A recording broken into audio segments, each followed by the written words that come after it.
Yes, અમારો આજનો favourite stock છે એલએનટી. હવે એલએનટી 4000ના લેવલ પર ટ્રેડ કરી રહ્યું છે, એક સ્પેસિફિક રેન્જમાં 3970 4020ની રેન્જમાં. હવે જો સ્ટોક 4020ની રેન્જ પર ટકી જાય તો પછી આગળ 4150 સુધીના લેવલ્સ તમે જોઈ શકો. અને જો લાંબા ગાળાનો વ્યૂ રાખતા હો તો આની અંદર અમે 4600 ટુ 4800 સુધીના લેવલ્સ પર જોઈ રહ્યા છે. એટલે તમે 3800 સુધીની ડિપમાં કહેવાય આ સ્ટોકને એક્યુમ્યુલેટ કરી શકો છો. આ લેવલ સુધી તમે એક્યુમ્યુલેટ કરી શકો છો with stop loss of 3760.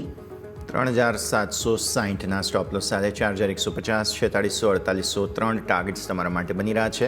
L&T short to medium term Outlook સાથે પણ તમે અહીંયાથી હોલ્ડ કરી રાખી શકો છો. તો આ છે રેકમેન્ડેશન આજે એલએનટી પર નજર રાખવાની રહેશે.